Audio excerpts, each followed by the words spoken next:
Well, welcome, Tony Chaikin. I'm very, very pleased that you're with us here on our symposium and doing this interview. And as we go into the 250th year of our founding, we are privileged to have your first two volumes of Who We Are, America's Fight for Universal Progress from Franklin to Kennedy.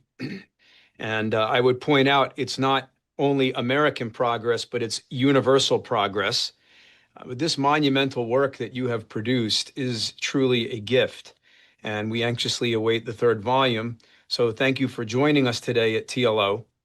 Um, you sent me earlier a synopsis of what Who We Are is all about, and I wanted to read just the little section at the end entitled Globalists Seek to End Civilization.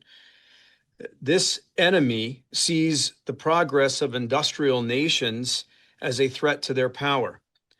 They see in a large part of the American people and in activist people throughout the world the urge to gain the material and political power to a better life that is now obviously possible.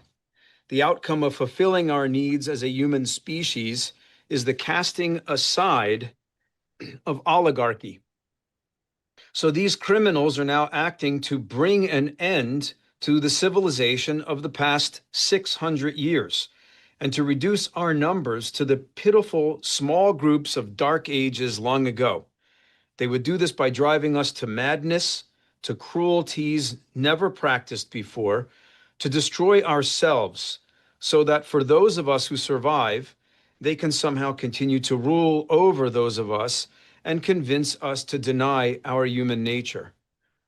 I am pursuing my investigation of our history in order to equip us all to seize the high ground and go back to our inspired path, to our better nature. In this dangerous time, I would say, fear not. Something wonderful has happened. We have been given gifts of terrific power by God and by our predecessors, and we owe it to them and to our children to act with that strength we have inherited and to act to secure our future. The first thing we must all do is tell the truth about the grip that a clique of insanely criminal men have over both political parties by which they have separated America from its own past and from mankind. We have the right and the duty to survive, and I am trying to help supply the intellectual and moral ammunition we need. So I just want to say it doesn't sound like you think of history as an academic exercise. Would that be correct to say?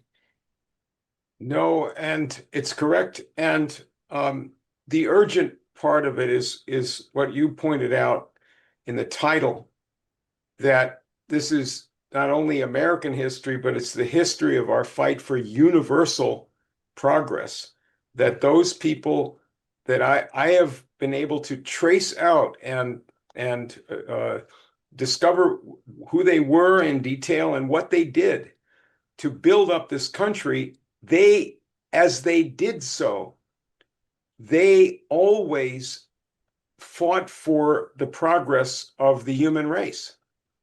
And if that sounds like a fairy tale, then the problem that people have is they have no idea how this country was actually built. No oligarch, no member of the American-British special relationship, no warmonger, no person that was filled with race prejudice made the fundamental advances that propelled this country to power.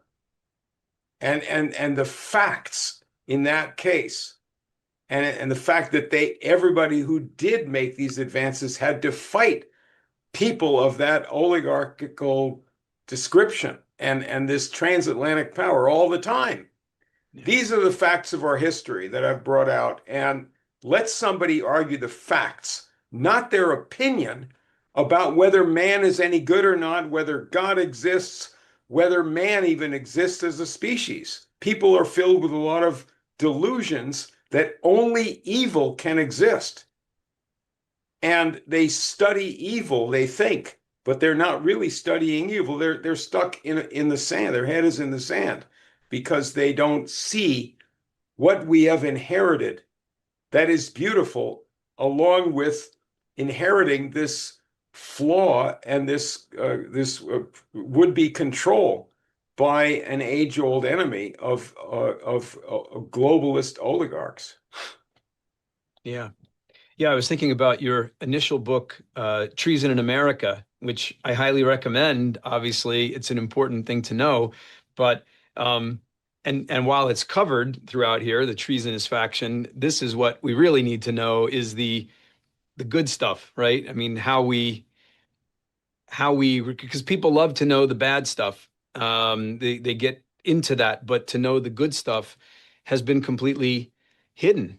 As you the work that you've done in uncovering these people, these precious souls who fought to create our nation. And the first question that I had, well, it's not really a question, but I wanted to just read, in going back and looking at this volume one a second time, when I read your forethought again, it just really, really struck me because it seems like, I mean, this is volume one, but you've thought through the entirety of this Trilogy.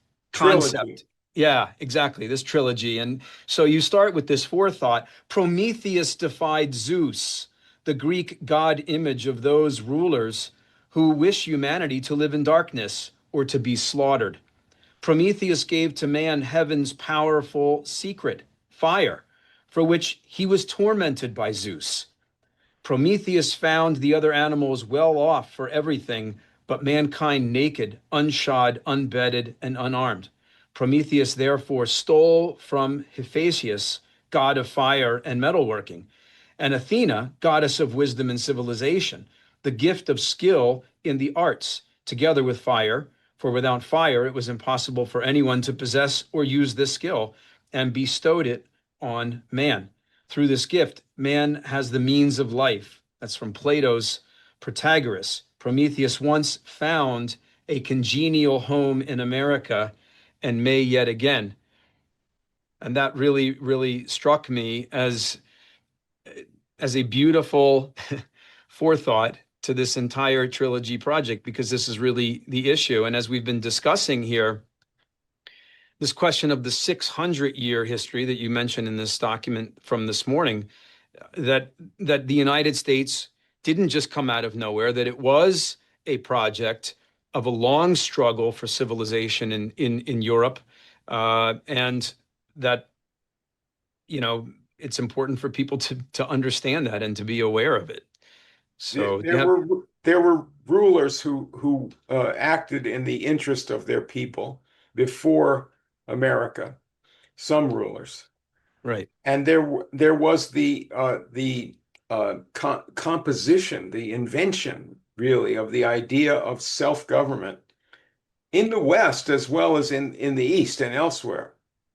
It's not, we shouldn't arrogate to only America or to the West that idea, but in the Renaissance, in Italy and elsewhere, some of it coming from Nicholas of Cusa, the idea that self-government is God's idea for man, and it coheres with scientific outlook. It is scientific. It's the only way that man can really survive. But this kind of life of self-government did not get a real strong hold in any nation until the United States. And there was a particular setting for that, and that was the generation of sudden, rapid new powers, that particularly those that came up in the time span over when Benjamin Franklin was second time he was in England, 1757 to 1775, when he had to get out of there and get into the American Revolution. But in regard to what you said about people, being stuck looking at evil and fascinated with evil and in darkness in that way. In our history, we see that in authentic history, we see that our people and our leadership, renewed leadership, has several times lifted us out of the control of the enemies of this country and of humanity. And that's the same thing. Enemies of the American idea, our mission of progress, have from the very beginning were the age-old enemies of mankind. They were concentrated in the specific halls of power and institutions of the British Empire, and particularly in the faction, the cruelest, most insane looters and enslavers called the East India Company, against which our people rebelled and knew they were rebelling against in the Revolution. But several times we defied and overcame the control from the outside through the American partners of those British Empire enemies. We overcame their power, the slave owners. We did that actually in the first administration of the 1820s of John Quincy Adams. And we did it again in the period of the Great Depression. And we even tried to do it under John Kennedy, and the same ideals of this happy man, Benjamin Franklin, have come up again and again. We did it again and again. We could do it now, even after 70 years or however long it's been since these gangsters killed off the Kennedy brothers and Dr. King and thought they were decapitating and ending the project of the United States of America. Right. We could do it now. We have to do it now to survive. Yeah, exactly. Yeah. So, I mean, speaking of Franklin, I mean, that was I know, this is work that you've done for a long time on the question of Ben Franklin and his attempt to civilize England from 57 to 75. But I had a discussion a couple of weeks ago about the Erie Canal, and I started with Franklin's working with these networks like Brindley and others, the engineer, and I can't think of the name of the Duke of Bridgewater. That's right. Right, building the canal system there, and the industry, the industrialists, and seeing if they could turn England into an actual republic. But as we know, Lord Shelburne's faction won out, and they went full-blown empire. Yeah. It's good that you say that, because we don't want to say that Benjamin Franklin was such a fool that he thought that the powers there could be overthrown immediately and set up a republic in England, which is something they should do. They could do now. I'm not going to tell any other country what to do. Really, that's up to them. Right. But what was true is this notion of republicanism as a philosophy. When President Grant, after he left power, he went on a world tour for 2 years, and he met with especially the world leaders who were friendly to the United States. And that was the leaders of Germany, Russia, Japan, and China. The people within these countries who were leading those countries, trying to lead them to a better life, in direct friendship and cooperation for their industrialization with the United States, in partnership with us against the British Empire. So he went in Germany, former President General Grant, went to have a wonderful meeting with Bismarck, the Chancellor of Germany. And Bismarck described to Grant in beautiful terms the personal character of the emperor at that time. I think this is Kaiser Wilhelm I. I may be mistaken about I think that's who he's talking about, but it was one of these kings of Prussia, who then became king of Germany, I suppose, that was hiring Bismarck to be the chancellor, to be the prime minister, and Bismarck was the one who industrialized Germany. So Right. Bismarck described to Grant the Republican characteristics of the thinking of this emperor. And it was obviously a tremendous contradiction, right? Not only do we think of the Kaiser of Germany as a nut, in the period of World War I, he was a nut. He was used by the British he didn't understand anything. He was just a militarist and a nut, But back before that, was it possible for a king under the influence of America just having, won our union struggle against slavery, which Grant pointed out, it was about slavery as not just about the Union. Pointed this out to Bismarck. But so anyway, so we have this emperor who's described in his personal thinking as Republican leaning, republicanism, those words, kind, looking out for the interests of his people, not murderous, not just looking out for the clique of aristocracy and royalty, not wanting to harm anybody. And so Bismarck is describing this universal idea of republicanism, which where do we get that from? It comes from Plato, and obviously from earlier. He probably didn't invent this term, but he gave it real life in the person and teachings of Socrates and in his own understanding of the universe. So republicanism, in my view and in the view of the founders of America, is the political economy of the universe. Yeah. Yeah. Well, so I wanted to, let's see, raise many more questions here. Every single chapter of this book, every single chapter is like a gem unto itself, honestly. And when you tie the whole thing together, it's a thoroughly composed masterpiece. And I'm not just saying that. It really is.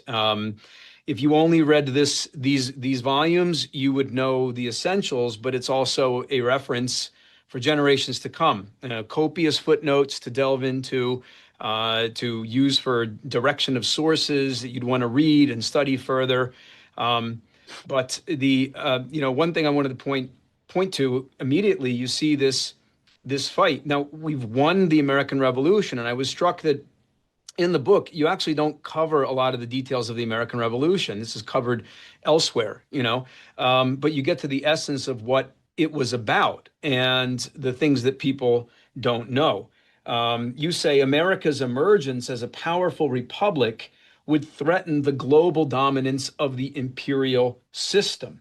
A spreading new system of friendly sovereign republics might sweep away immense private fortunes gained from slavery, perpetual wars, foreign plunder, and financial speculation. I mean, it sounds like you could be describing right now. Obviously, it's kind of eerie, but that there was this idea of what the American Republic could be. But also you see immediately, even with the British defeat, Jefferson, who's a problematic figure from the start. He falls far short of the lofty words that he wrote in the Declaration of Independence under the guidance of Ben Franklin, and he becomes a philosophical British tool. And this is how you see, I think, how important ideas are, because the British immediately move to bring in bad ideas. and you spoke of the East India Company earlier. I was struck by this quote from Francis Baring that he wrote to Lord Shelburne, the Prime Minister. That's a great quote. Right? The two great objects for this country are to check the Americans in their circuitous voyages, i.e., restrict their trade and block their development of shipping, and to prevent their interference with the fisheries. These 2 points secured, I would concede to them almost the whole of what remains, so long as they do not pretend to be a manufacturing country. And then you go through the history here of how Jefferson just falls right into this idea that we're not going to have manufacturing. Manufacturing is dirty. Manufacturing in cities are disgusting. Cities, right? I mean, this is where all culture really comes from. Nothing against agriculture, and we'll get to that because there's obviously a very important role for scientific agriculture. But this point about Jefferson that you make in here. I'd like to stress that the personal tragedy of Jefferson. Yeah. I do have a whole chapter on agriculture and how we got to science and the federal role in that, and how we developed that and were fought for that all throughout the country's history. Yeah. Jefferson came from the possibility, the strong personal environment of a Republican movement. Remember, people, this is not about the Republican Party. That's shouldn't be a shocker to you now. You're talking about the word Republican that party adopted in Lincoln's time. But Jefferson's father was a pioneer, Peter Jefferson, try to get people out west, and there was a movement for a republic, led in many ways by Washington in the South and in the country, and by the older fellow Benjamin Franklin, who had his own influence in the South as well. And so Jefferson was a revolutionary, despite the nagging power and environment around him of slavery and the slave plantation lords who constituted themselves a little lordship, especially in the first families of Virginia. These people went on to hate Washington in the Washington administration. I would imagine they would consider him a traitor. That's to right. The all traitor Virginian to values. to his section or whatever, to this clique, Right. because he, came from an august family. No pun intended, Augustine and the other people in his family. Yeah. So, but Jefferson wrote those words and certainly believed them. And there was a first draft composed between Jefferson and Franklin and Adams in that committee. There were two other members, but these three were the principals.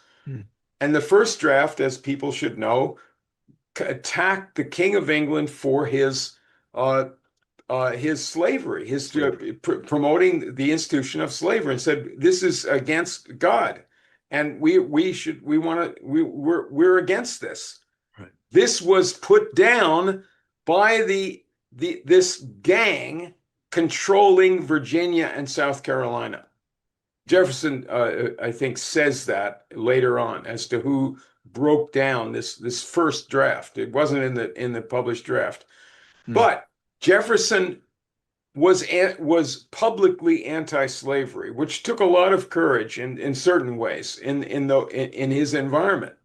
And he went through a personal the experience of being in a vice of the environment around him, of the families who more and more controlled society in post-revolutionary America and in colonial America as well, in different ways.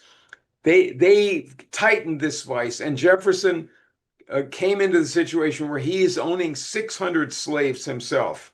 And then he becomes the governor of Virginia in a time when other people are fighting the revolution as soldiers, this is a little bit problematical.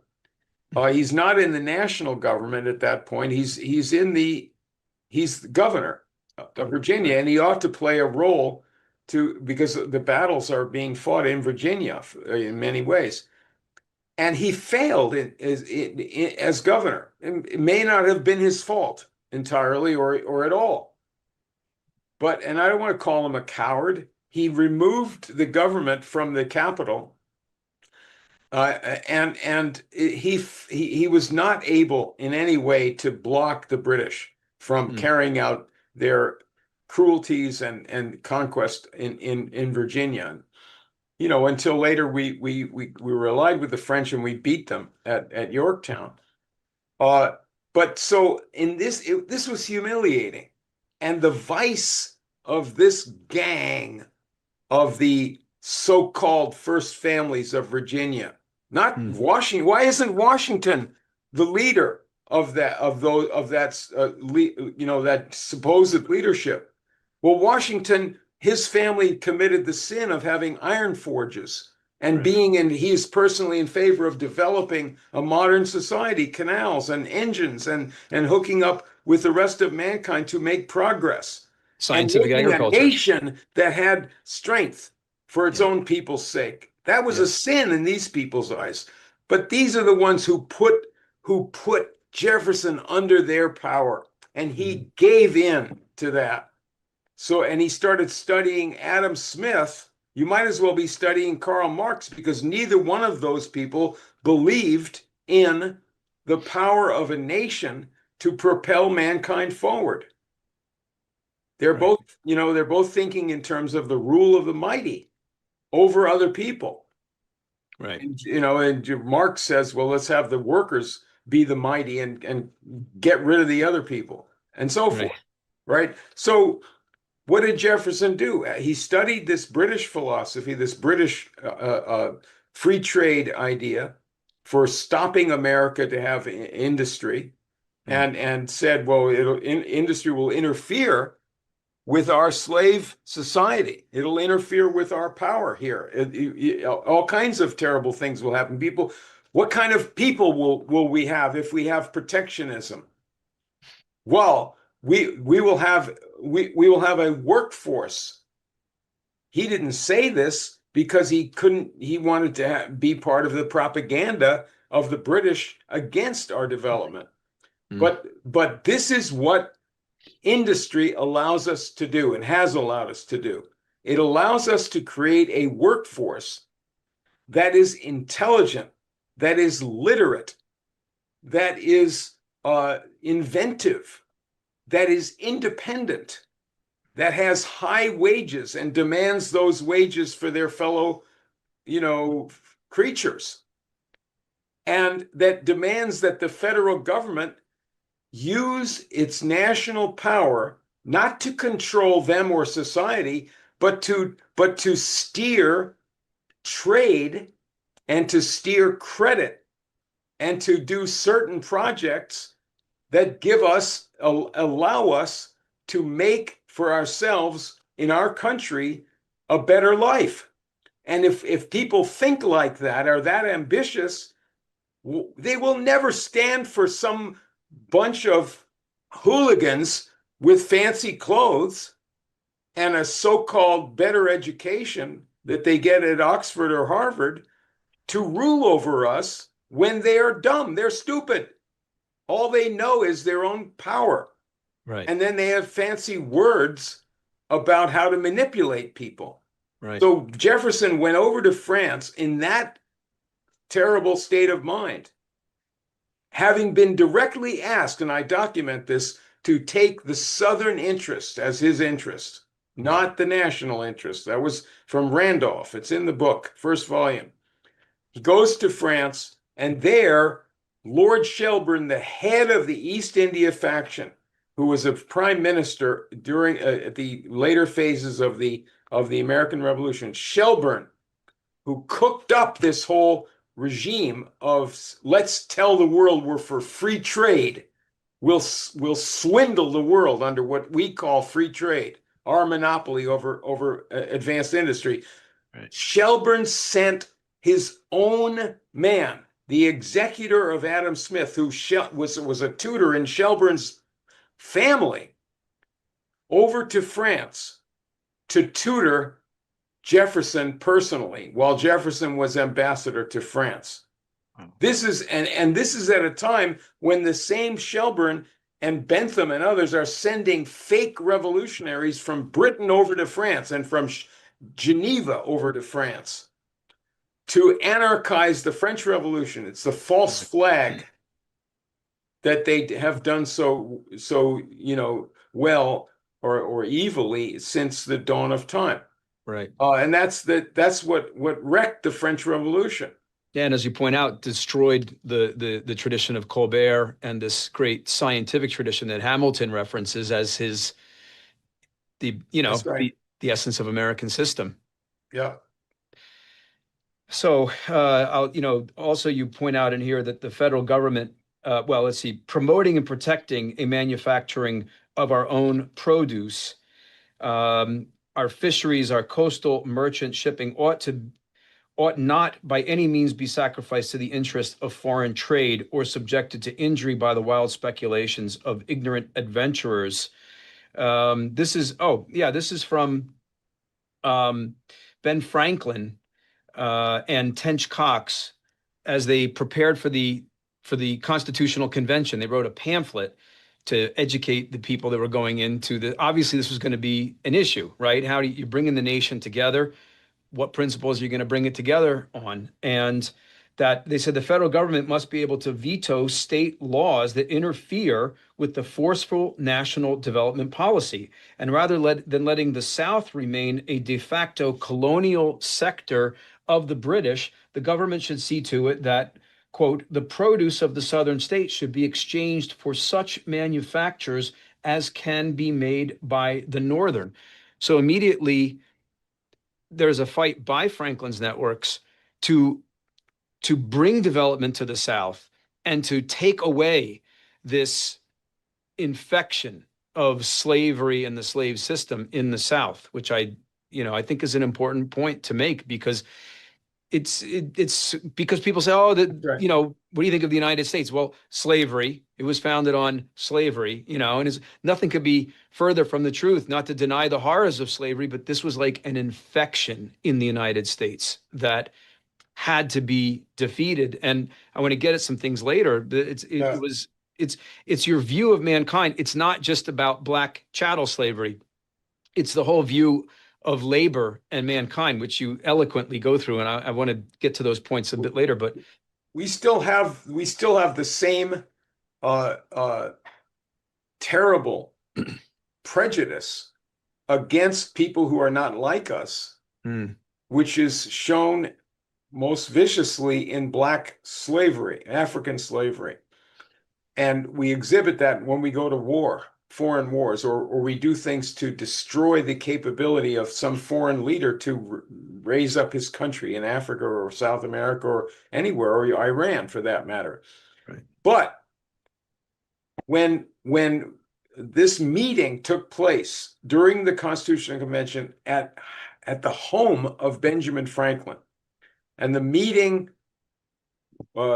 directed Tench Coxe, read the pamphlet prepared at the direction of Franklin about protectionism. And then this was circulated under Franklin's, leadership to the whole Constitutional Convention.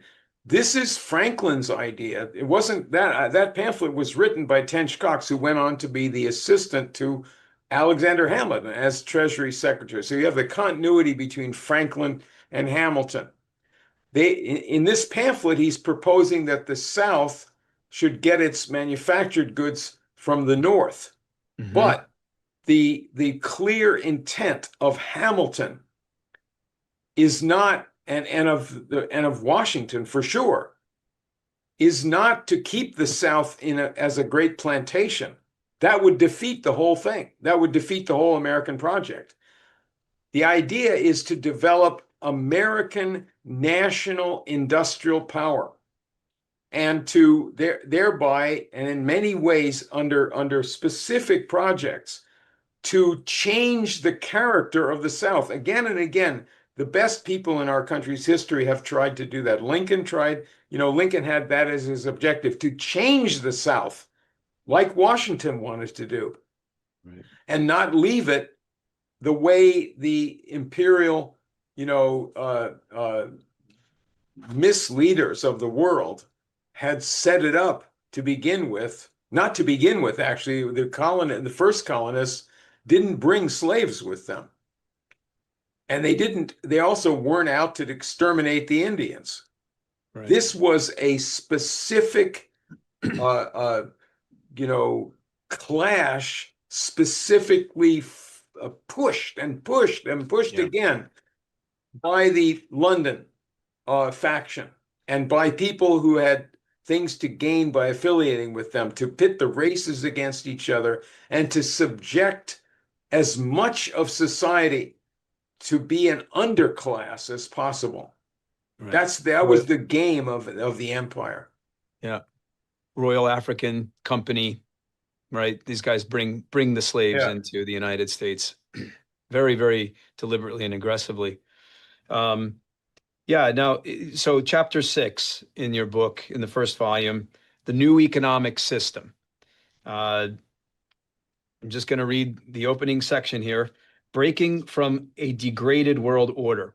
The Revolutionary War had left the new nation heavily indebted and continental and local currencies nearly worthless. Unpaid soldiers and bankrupt farmers were susceptible to manipulation by mob leaders. There was no modern industry, confined to the Atlantic coast with no east-west roads and only primitive ones running north-south. The U.S. economy continued to be based on the British colonial system. American raw materials, produce from southern slave plantations and northern farms, forests and fisheries, as well as raw iron, were traded for British manufacturing, clothing, furniture, tools, and weapons. The British royalty, nobility, and financiers derived their fortunes from the slave trade, from the underclasses in India and Ireland, from slaves in the Caribbean and the American South, from wage cutting in British factories, and from financial speculation on world trade unbalanced in London's favor. America's southern planters and northern importers were tied commercially to this criminal enterprise, and they aped the sophisticated manners of the British elites. But the American nationalists had forged a constitutional frame of government that would enable the USA to break from this degraded world system and to improve men's lives with science and invention. President George Washington appointed Alexander Hamilton as Treasury Secretary, tasked with planning a financial rescue and a prosperous future. So this is the beginning of the American system right here with the First National Bank and the credit system. Yes, and with the idea of protectionism, of tariffs, right, and with the idea actually going on at that time of projecting canals and other means of state-of-the-art, improvement of nature itself, changing geography, which we do with canals and with railroads and with pipelines, all these things that change the world, physical world. Right. And so at that time, before the nationalist system of America, our real founding system, our independence project, before that really took effect, we did not have our own money. And we weren't just in the British system, even after getting nominal independence, by our trade being subjected to trade, and the South is trading with them, and the Southern, misleaders didn't want to have American manufacturing. So we're in the British system, but we're even using, British credit and British money and foreign money, different kinds of foreign money. Maybe we had Spanish money and whatever, but we didn't have our own. We didn't even have our own money. It's funny that some people today don't want us to. right? It's a cryptic puzzle to me why they think that way.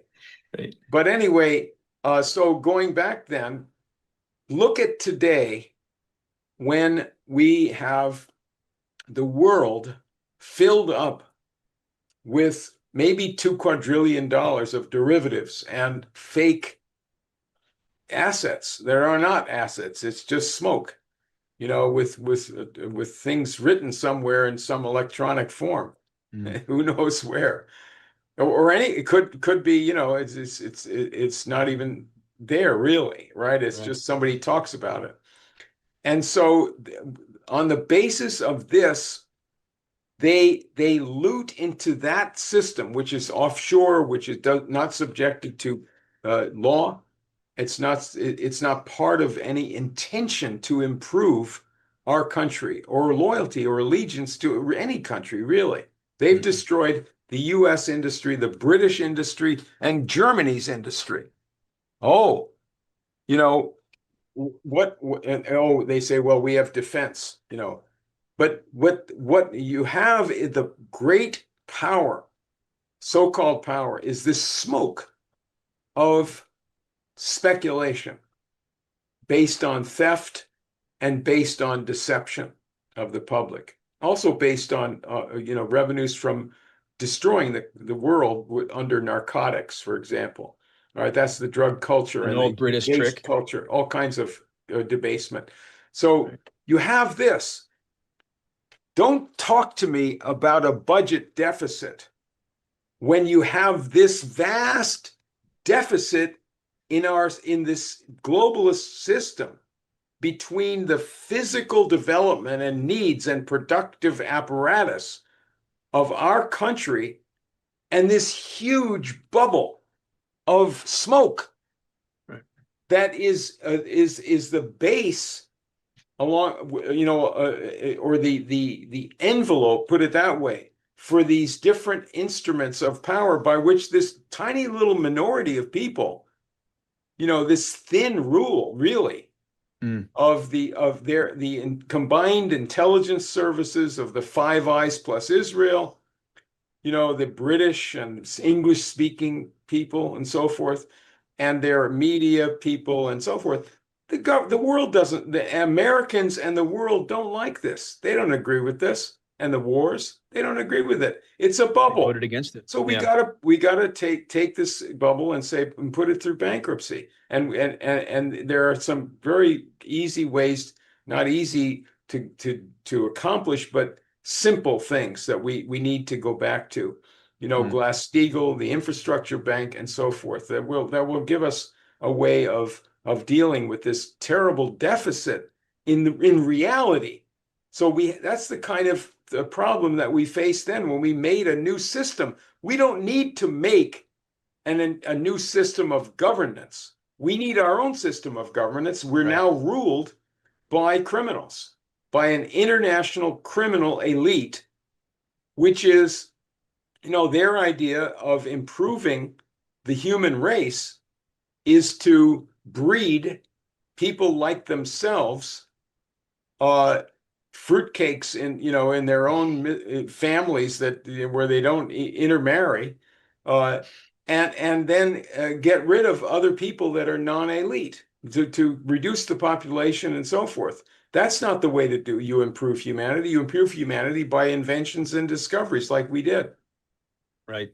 That's what Right. Lincoln understood. That's what all the nationalists understood. That's what Henry Carey saw as he worked with other countries. Lincoln's economic advisor worked with the other countries that we were helping: Germany, Japan, Russia, and other countries. And also in Mexico, there was a tremendous connection that we've lost sight of, and which not now, but someday we'll get into developing this story. Hmm. Yeah. Yeah. So, I mean, this American system is immediately attacked by, well, again, Jefferson is president, but Gallatin, uh, and we're taken down as you go through in Treason in America, and but after the War of 1812. Now, in chapter 7 of the first volume, you introduce Henry Clay, John Quincy Adams, Nicholas Biddle from the Second National Bank, Matthew Carey, Henry Carey's father, DeWitt Clinton, who brings in the Erie Canal and has a very funny exchange, as I spoke about a couple of weeks ago, with Thomas Jefferson about he wants to get federal funding for the canal. This is going to be a tremendous project to develop well, to get us to the Great Lakes. It's the place where you can actually change the geography, as you talked about earlier, in the easiest way, and get build this canal and develop the entire western part of the United States. And then John Gardner Swift out of West Point. Joseph. People don't know. Say it again. Yeah. Yeah, he's the leader of West Point, the great founder of the great improvement in West Point that we did after its initial founding, to make it a center of excellence for our military and for engineering. Right. But all these characters, these 6 characters that I bring up, who work together in many ways to develop the first phase of industrialization, accomplished wonders. In a very short time, in the 1820s, going into the 1830s, when even after John Quincy Adams was no longer president, Yeah. but he had appointed, for example, Army engineers to design the first American railroads, and the West Point Forge built the first locomotives for use on those railroads. And coal was developed, which has always been here and was used in limited ways, was first developed as a project of this faction to suddenly use it. Actually, their first project of it was anthracite coal, which burns cleaner and hotter. You want hot energy, powerful, more powerful energy. Don't give it up because of somebody's telling you that mankind's not entitled to it, or that they will destroy the universe by using the powers that God puts into that universe. We have to use them in the right way. We can't make it sloppy and dirty by spilling things into rivers and having foul air in our cities. No, we don't want to do that. That's why we need state-of-the-art, high-speed transportation, and not have our trains be carrying freight at 25 miles an hour. How much of a moron do you have to be to think that that is the basis of modern industry and modern, living standards? What happens if in China when they go 200 miles an hour and carry freight, or 350 miles an hour, 400 miles an hour carrying people? What happens to your economy then? Just that, along with many other things that we need to do. We pioneered in the railroads. We pioneered in electricity. We pioneered in space travel. And we did these things with the backing and the blessing and the encouragement in so many ways of a national idea and our national strength. This was never socialism. Socialism is a side issue in the world. The taking away of freedom, the taking away of progress, that's not a side issue. And so, there are socialists and there are capitalists, as I've shown, and there are others who have in their good hearts the interests of mankind, in their thinking. But what I'm bringing out is the history by which the United States of America, with our Constitution, made these tremendous advances for millions of our people, and we brought much of this to the world, including the idea of strong nationalism, which was friendly to other countries. That's part of the idea. There's the secret right there. That's the universal word, the word universal in the title of this trilogy. Universal progress. Those who fight for their own progress and the progress of their people, if they're really doing that and they are accomplishing it, always look for the progress of humanity and do not go into wars to destroy other countries and sanction them and do all these insane bludgeons against God's order, which is God has ordered us to be kind to our brothers. Yeah. Don't kill your brother like Cain did to Abel. Who's your brother? Now we are for sure of what is true scientifically, that all men are of one blood. How do we know that for sure? You can call anybody up all around the world. So they shouldn't be strangers to you. Right. We used to fear when we were peasants, or when people were peasants in isolated villages. They feared, hated, and were brutal to those they did not know, which is everybody else but the people that lived in the village. Why should we be like that? That's not our life. We could Right. go back to that if these Anglo-Americans, so-called, do us the disservice of blowing up the world with nuclear war. We'll go back to, at best, that kind of scattered bands of people, or at worst, no people. That's Right. what we will allow them if we don't face up to our foolishness and to their misrule over both political parties. And that's something that we have to just tell the truth about. Yeah. Yeah, well, I mean, chapter 9 is entitled Liftoff, which I love the title of that. And you discuss the It's proper in use chapter of one. I mean, in book one, right? in In volume volume 1, one. chapter Yeah. 9, Liftoff. Yep. And you describe a proper use of our Army Corps of Engineers out of West Point, developing these canals and railroads. And John Quincy Adams, who you referenced earlier in his essence by saying, "We look not abroad for monsters to destroy. We have a community of principle among sovereign nation states." This is JQA's concept. And it is striking that even with Andrew Jackson and Van Buren coming in, they can't destroy what has been set into motion by this General Survey Act, which is canceled by Van Buren later, but they can't destroy it. It's set into motion. That's right. And it's international, as you describe in there. It's always amazing to me that George Washington Whistler, George Washington Whistler, died in Russia while working on the railroad under Nicholas the First for a railroad from St. Petersburg to Moscow, and forces around the Baldwin Locomotive Works out of Pennsylvania. The Pennsylvania Railroad, what would become Pennsylvania Railroad, they are engaged in a project not just for the development of our nation, but their concept is the whole world. And that's right. very Yeah. exciting. And this Pennsylvania question, you really, really develop. It's we all need to go to Philadelphia and study, breathe in the air, go look at whatever might be left of these things. Capital But of the formerly industrialized country. yeah, yeah. Yes. So moving on uh, in the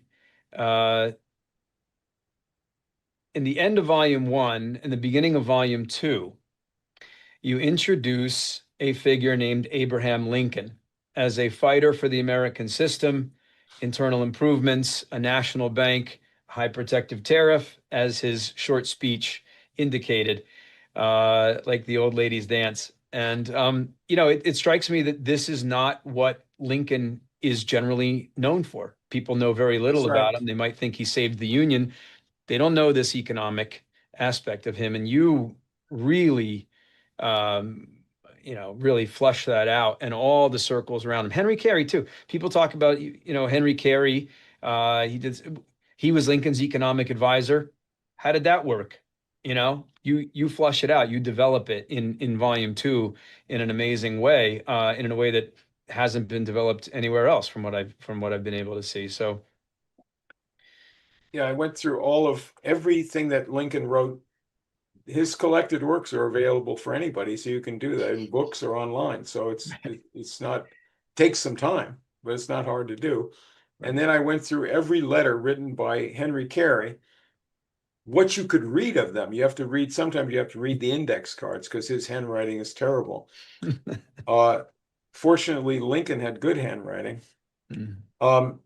So in studying these things, I was able to put together a history of Lincoln's own personal development and the background of it, in the accomplishments that were going on and who was doing that when he was a child. That's in the first volume. Yeah. And then how he got into power and how the Republican Party, with him being the first Republican president, not the first candidate, the second candidate for president, but Right. how he got into power, how he became president, how he was nominated, and how the party itself came for a time to represent the interests of the working people. You know, it's another story as to how these parties represent something else, right? But I tell that story, how this amazing situation of the 1860 election and Republican convention, the combination of the Carey forces and of their allies, and the real situation there, and the fact that this protectionist policy, which was always associated with Abraham Lincoln from his earliest adulthood, Right. the idea of protective tariffs, the national bank, and internal improvements, the building Canals, railroads, yeah. yeah, but that this system was put through its first very, very high tariff before Lincoln, just before Lincoln was inaugurated.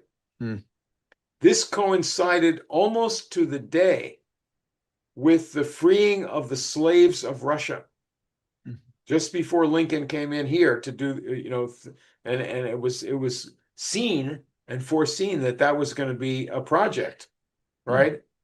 So the tariff went through, the slaves were freed in Russia, the serfs, 23 million of them, by our ally at that time, Alexander II, Tsar.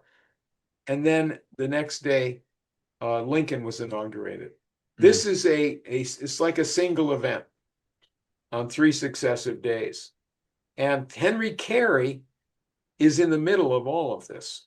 Who is Carey? He represents not only a personal background, but a kind of a complex, as I developed it, of industry, science, politics, economic theory, and cutting through the baloney of history to see the reality of power in the world, not just condemning evil, but the reality of power is the reality of the power of man to accomplish what is necessary to do. And from that standpoint, you see the folly and the reality better than somebody steeped in evil can see, the folly of this gangster clique in London and the people in New York or Boston or South Carolina who align with them.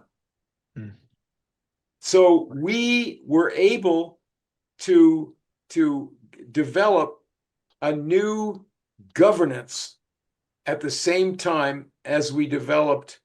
It was going back to the Constitution. In some ways, that's violated during the Civil War. Absolutely.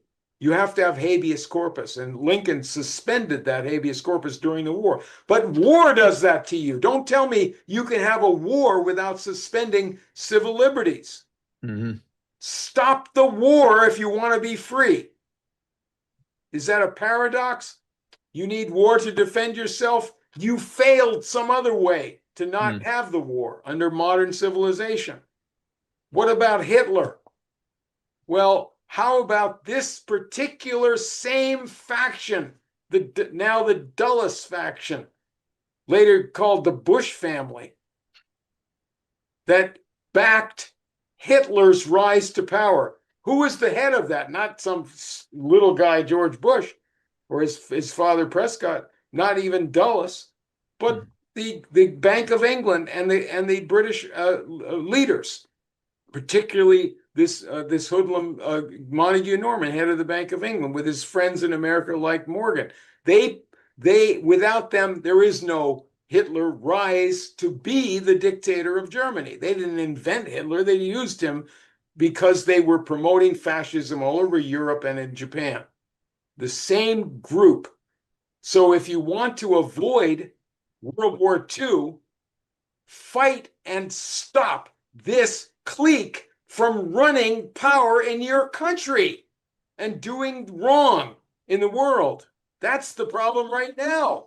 We have to have a decisive break from these people before they put us in the condition where, well, we need to use nuclear weapons because they're about to attack us, or they've already attacked us. We're committed to mutual destruction. Don't get into that situation. We have a choice now not to follow them into nuclear annihilation. How do we do it? Break with globalism and go back to the path of future progress that we were on with Kennedy and with Franklin and with everybody in between that did the good things. Not everybody did, only a minority of presidents, certainly. But Right. that's who we really are if we're anybody. Right. Yeah, and Carey, in his 1851, The Harmony of Interests, he lays out very clearly what these two systems are. And, as he says in the end, the one we're proud to call the American system, which elevates while equalizing the conditions of mankind globally. And so, okay, I wanted to get into the what I found very fascinating, and some people that I had never heard of, what you were just describing as Henry Carey circles, John Stuart Skinner. I'd never heard of him. Collaborator of Carey's, and even though he was from Maryland, which was a slave state, he fought for scientific farming, not this plantation system. Henry Ellsworth at the patent office of Andrew Jackson, of all people, but he comes from a patriotic background. He's a patriot, and he's collaborating with Justice Liebig, who is coming from Eustace Liebig. Eustace Liebig, excuse me. Eustace, like say like Eustace. Yeah, Eustace Liebig from Alexander von Humboldt circles in Germany, who's a staunch anti-British Malthusian. I had not heard of these people. I think I may have heard mention of Eustace Liebig somewhere, but I think he was mentioned in things in the past. But Skinner published Carey's Harmony of Interest in 1851. So, it sounded to me like this was a conspiracy to do what you were saying earlier, to avoid the war, which was impending, the Civil War. The Civil War, yeah. Mm-hmm. The Civil War, by avoiding a war, by conspiring to bring about a change in policy, to bring development to the South, as an effort to avoid the Civil War and bring slavery to an end at the same time. So that I've never, yeah. volume So two. these are great leaders of agricultural improvement and agricultural and the fighting for agricultural science. Liebig himself is a pioneer of soil science and nitrogen, the use of air nitrogen from our environment, and for fertilizer, to enrich the soil and to avoid the imperial looting of the soil and the slave society's inevitable looting of the soil, because they don't care about the future when you're just using slaves for Tobacco and sugar. cotton, right? So, but Tobacco, cotton, and slaves. I wouldn't say that Liebig is anti-British, Hmm. and I don't think any of these people were really anti-British. Well, I say anti-Malthusian. Well, you said that. No, that's true. Yeah. But I would amend the thing about the British. I know you know exactly what they're thinking. I just want to characterize it the way I would put it, Sure. which is they're anti-imperial. Right. And so all of these people recognize the great contributions of England and the British people and British geniuses Mhm. to advancement of mankind. And so the empire stands against and tends to crush out that way of thinking. This Mhm. is a terrifying contradiction in Britain to this day. And look where it's gotten the British. Mhm. Look at this, this demoralization there. People talk, well, there's going to be a civil war. Well, you're not thinking about the problem. How do you have these pathetic creatures that are featured in American gossip magazines and the internet about this royalty and so forth of these nuts like Charles? Right. How is it that this survives from Dark Ages? What is this? Even in the ancient times, they elected their king. Mhm. So well, I don't know if that's you don't guarantee it'll be any good, but the problem is, look, let me be straight about something which has bothered me deeply as a person in the past decade as we've gone through this terrifying descent towards nuclear war. Americans do not think about other countries. They don't think about what they call foreign policy. Mhm. My book showed that there is no such thing as foreign and domestic. You have a system, one kind or another, that you practice, that you're part of. If it's a system of your sovereignty and other people's sovereignty and friendship, that's one system in the world. And if there's and the rival system is they wants control over everything, including you. That's the imperial system. Right. Right. But people separate these things. They're trained to do that in elementary school and high school, where they're told there's American history and there's foreign history, or world history. America's not a separate subject. And so that's not the real reason people don't think about foreign countries. They don't think about foreign countries because they practice either no religion or they are fakers about religion. Mhm. They don't practice the religion that they claim to be part of, which says that all men are of one blood.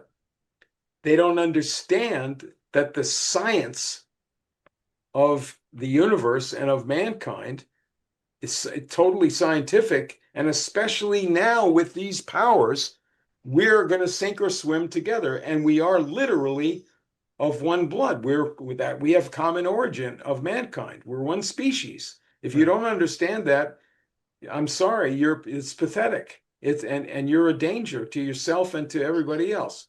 So people do not think about, and they're trained and guided to think about foreign countries in some terrible way, or to not think about them at all.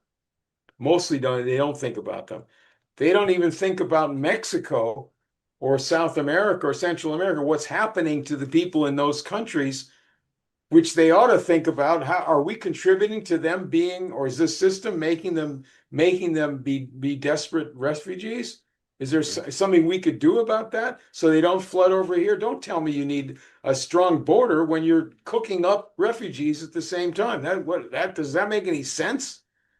So they don't think about foreign countries except to go bomb them, or to allow people to go bomb them. Americans in general don't go bombing for anywhere. They don't like to go bombing anything. They want to live their lives, right? They have Mhm. better things to do than massacring human beings.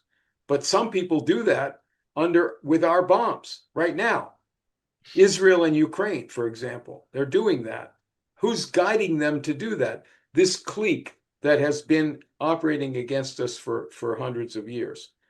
So when we don't think about those foreign countries, we have a very weird politics. Think about this, please.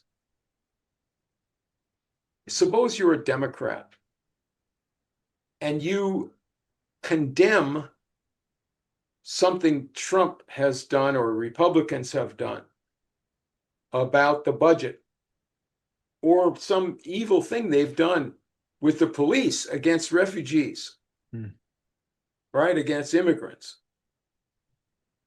Where in your mind, and I'll grant you that the budget cutting of useful and necessary things is a piece of suicide, really, for our society.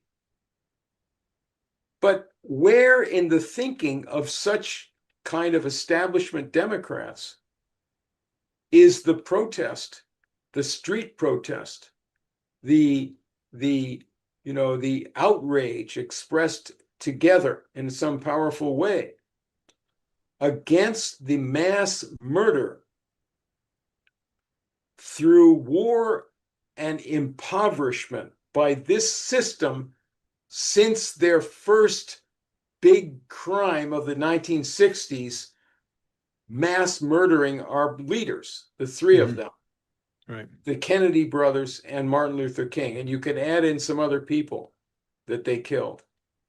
But the crime, the continuing crime of murdering the world by this system, by these people, and they have names. It's not just an anonymous system. I can tell you about people within the Pentagon and people within the intelligence community and people within the so-called American financial system who are part of a globalist, hostile to America clique. And that's what you're talking about. That's the problem that we face. So every problem in America is directly related to what happens in foreign countries. We are part of the world, and what the misrulers of the world make us do by making us be foolish and deceived and act on the worst basest instincts of ourselves and give up our claimed religion. What they do to the world, they do to us. And so the way to, you want to beat these globalists, just fasten your seatbelt and say, we need a decisive break from them. We have a common, just say this, we have a common interest with every nation on this planet. Maybe there are people who are insane running around. They are creatures, that their insanity is from them being creatures of the chaos, deprivation, and also false flag stuff. But the wars, especially, that have produced terrorism and things like that. We want to solve these problems, go back to our system. We already have that system. It's called the Constitution. It's called our heritage of progress, not just our heritage of some laws, but the progress and the achievements that we did. And I've got this in the chapters especially in the second volume. Edison and the great steel mills and all these things, even the petroleum industry. Right. These didn't come from Rockefeller and from Morgan. I'm sorry. That's a fake history. Totally fake. It came from nationalists who believed in national power. They also believed in the Constitution. They believed that states have a place, an important place, and local communities have an important place, and individual sovereignty has an important place, individual dignity. That's the West. The West believes in individual sovereignty as well as national sovereignty. That comes from our image of man and the image of God. We have a monotheism, which is the root of a lot of what's great about the West and America. And what's evil about the West is that the West continued imperialism from the most horrendous empires of the past. In the Middle East and in the worst aspects of Rome and other terrible empires, where humanity was sacrificed to the perversions of a bunch of misrulers. Yeah. That's the Yeah. Well, West, but it's not the whole West. The West is also advancement and right. America at our Right. best. Right. Right. Well, you describe in here, as you just indicated, this the Pennsylvania Railroad, Tom Scott, the these were people that were committed to the Union surviving. They were political patriots. They weren't just running railroads. That's This was right. a right. They were patriots. They built our rail system. And one thing that always strikes me as amazing is that in the midst of the Civil War, Lincoln is insistent that we're going to build the Transcontinental Railroad. And I know that even some generals said, I'm sorry, Mr. President, but I need to get down to the battlefield to make sure we win this. And Lincoln would say, no, you need to go west and scope out this railroad because we got to build it. No, he did let him go. He did let him be a general to the end of the war. Dodge. Yeah, Dodge. And he Okay. knew that they were friends. I mean, you're right. There's a contest going on. And Right. but Lincoln knew that he was responsible for both things. Right. He had to build at the same time. So he put up the dome with Armed Freedom on top of it, Mm, as the new Capitol dome. During the war, when they told him we can't afford this, he said, right. but that's what we're fighting about. Right. That's what Right. we're fighting for. So, yeah. Right. Yeah. So, yeah, let me mention, you mentioned Tom Scott and the Yeah. Pennsylvania Railroad, just Yeah. really quickly. That's the center of the industrial Republican faction. Hmm. And you said they were patriots, and not patriots like the guy that says war is wonderful. We want to go into foreign wars and prove how manly we are. Hmm. Remember who that was? Teddy Roosevelt. That Hmm. was the disgusting treason. He got us into the alliance Imperialist. with England and started World War One.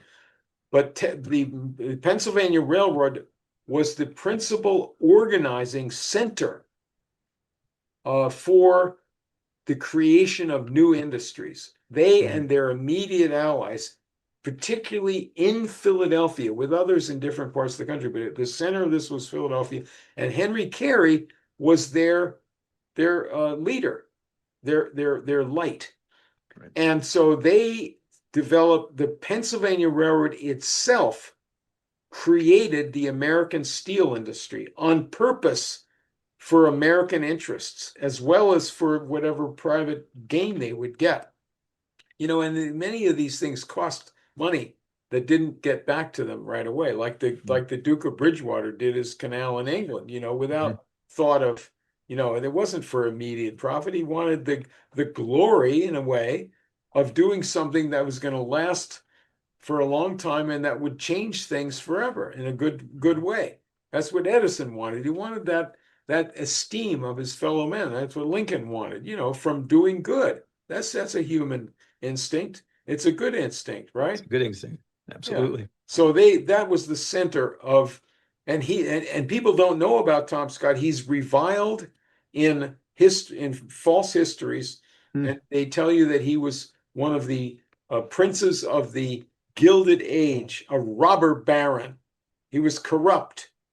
They don't tell you, for example, uh, C. Van Woodward does. He's a courageous historian, but they don't tell you about Tom Scott and the Pennsylvania Railroad leading a fight in the South after the Civil War to Hmm. transform the South with railroads and internal improvements and new industry and building up modern times there with the South's own resources. And he converted a lot of Southern leaders, including Jefferson Davis, not totally converted them to be Hmm. great, humanitarians, but to see this as in the South's interest to have this kind of transformation, that they were entitled to make the same progress that the North made. They got gypped out of it by their previous folly, really.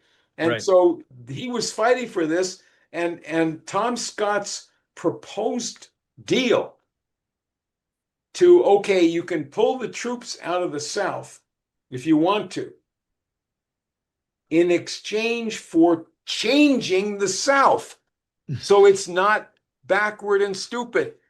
So it's not entrenched with illiteracy and no skill, backbreaking work of underlings. It's modern, it's industrialized, it has education, it's connected to the rest of the world by many ways. Do that. You can take the troops out under those circumstances, and his friend and the friends of the Pennsylvania Railroad, like Thaddeus Stevens, who had died by this time in the late William by William this time, Kelly. You and bring up William William. Kelly was still fighting for this Yeah, directly. The he went to the congressman, South. Yeah, Pig Iron Kelly, they spoke eloquently of black rights and fought for them. But you're not going to get black rights unless you change the South. You can't have the plantation system and sharecropping and all that.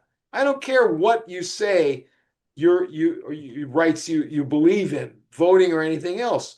If people have no property and no education and are subject to the will of their former masters in employment and other ways, they're doomed. And so the country would be doomed to this kind of backward force within our innards in the South that went on and on into the FDR and Kennedy years. And yeah, it survives to the present day in some forms, right? right, We right. have this problem, and we have this problem in cities and maybe in police forces, God knows what. But the best nationalists fought and really died, and Tom Scott is in that category, and Thaddeus Stevens, to change the South. And that's the nationalists. And so are you a true nationalist if you say, well, I'm against war, and then you change your viewpoint on it?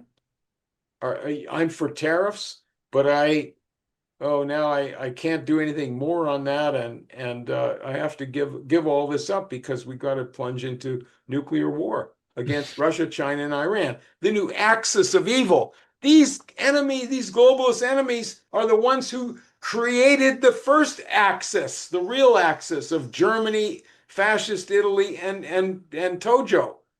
Don't tell me that you're going to name Iran. These are the people that gave you the October surprise in 1980 to build up the mullahs and give them weapons and create what you're calling the Axis now. This is the same globalist faction within the Reagan administration.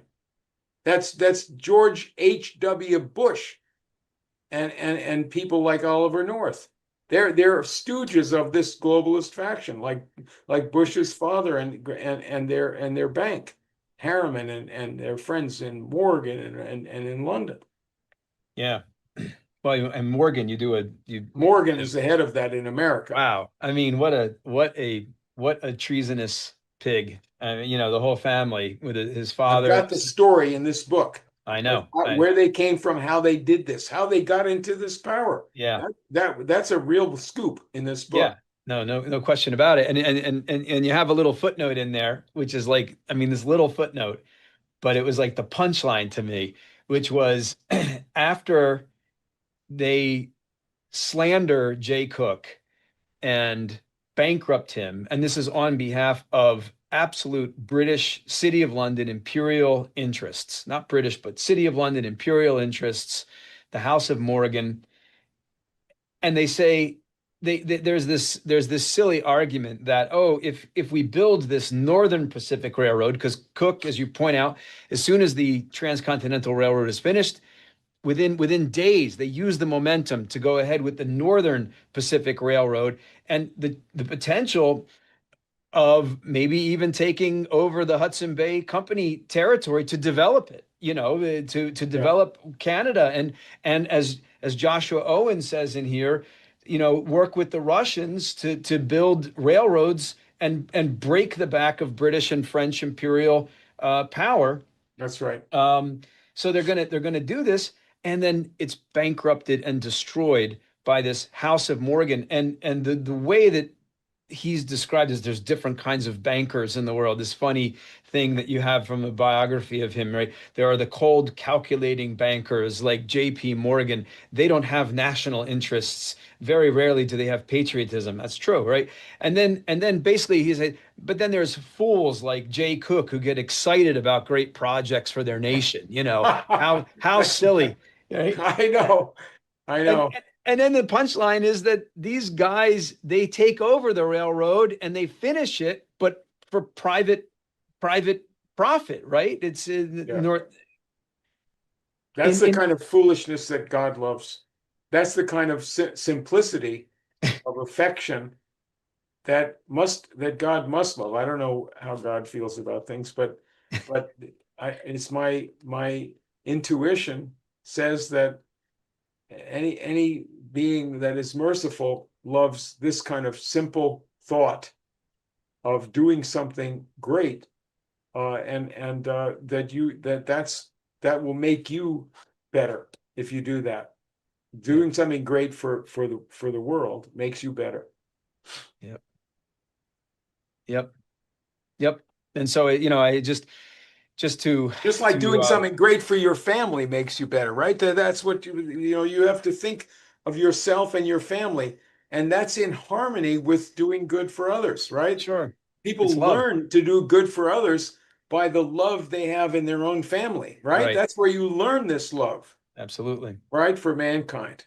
If Agothic love. unfortunately, some people don't have that love in their families to begin Right. with.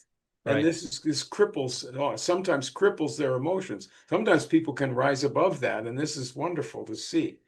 Yeah. Yeah. So just in closing, the last chapter really, the Centennial Exposition, which is again this idea of the love of progress, the love of industry, Edison, and bringing people in from around the world. This absolutely had to have terrified. It was, as we know, it terrified the empire's systems, the purveyor of empire, because we were about to unleash this power all over the planet and the empire system. And a series of assassinations, Garfield, McKinley, but and then World War One, leading to World War Two. This was the British imperial response to this, but it just feels like that's where we're at right now. In that, right, the BRICS nations are coming together with an American system idea of win-win cooperation. We're not. It seems pretty dark right now if you just look at what's happening in the Anglo-American sphere or Europe. But if you look at what the rest of the world is doing, they've actually embraced this American system. Some of them even call it that by name. To a certain extent. Yeah. Because what's the one limitation that they have, and I don't take anything away from them, they're aiming at improving the lives of themselves and others. Mm-hmm. But they don't have a proper appreciation for what is the real history of the West and of the United States. Mm. There are individuals and certain leaders that do. I'm not going to get into that within this BRICS, but what I would like to close with is to say that I try to make this point in this trilogy. America and the leaders that the leading figures that I have, that are the leading figures in these books, they're flawed. America is deeply flawed as a country, like every other country in the world. I go through the crimes against the American Indians, why that was unnecessary. We never filled up the great spaces of the West anyway. We didn't need to destroy settled agricultural communities and massacre people. We didn't need to respond to Indians massacring white people, by massacring 5,000 times as many Indians. But then the same thing with blacks who had been freed finally by the valiant struggle of the Union, and then they were betrayed in that freedom, in that partial freedom, without full rights. They were betrayed by this faction that was part of the British system, the financiers in Boston and people in that faction who were for cheap labor and free trade. So these are terrible flaws, including prejudice that erupted again and again, race prejudice and other prejudices. And those flaws, different kinds of deep flaws occur in all of these people. And particularly, take somebody like Edison. This is a man whose accomplishment is now completely denied by history. Almost all history denies the full accomplishment of this man, who from the very beginning of his invention of light and power focused his mind and got this conception by trying to use natural forces, electricity, for the benefit of mankind, improving man's condition. And I prove that. And from the records of the time, just look at those records. Don't make something up to fit your prejudice against progress. Mm-hmm. And he's also denounced as not being up to the level of Tesla and as a stooge of Wall Street. All of this is baloney. Now, for 10 years, he went as a real crusader and worker, sternly pursuing, yes, he was stern in this process, mm-hmm. the progress that he was fighting for. And he was the one who set up on his own will and with the backing of nationalists, he set up the first power plants for the public in the world, not just in Wall Street and London, which were demonstration projects, but under the lash and vice grip of Morgan and the other instruments that were after him and closing in on him, he lost it in many ways. He retreated from this commitment to a day after day, hour after hour, exhausting struggle to move things forward. And he got into squabbles with others about, fighting for direct current against alternating current. There's room for both of them. There's, as now we know, sure. But he was brought lower by this kind of retreat, emotional retreat, when at the time that he lost control of his own company to Morgan after having to fight for it and having a revolt of stockholders and so forth to get that control back from Morgan's conquest. So and they broke Westinghouse at the same time, right? Yes, and Westinghouse, who was for and pioneers of alternating current, did great things for this country. And Westinghouse was also started up personally by the Pennsylvania Railroad. His great invention of the air brake was a huge thing that it perfected our railroads, made them modern railroads possible. And the Pennsylvania Railroad were the people that did that, that said, okay, you're right, let's do it. And they're the ones who did it and sponsored his career. Then he did the electricity later. So, and Westinghouse was a great part of the whole national enterprise, along with Philadelphia engineers like the Sellers family and so forth, in places like Niagara Falls and other tremendous new things. But these nationalists continued at the center for a long time, these 19th century nationalists. And what's in this book, this second volume, I'm working now on the third, but what's in this book, the 19th century nationalism, was directly attacked. And I'll say this again, people have probably heard this from me before. The 1964 yearbook of the Encyclopedia Britannica, talking about the events of 1963, says that the terrible assassination of John Kennedy that took place last year has one advantage for us.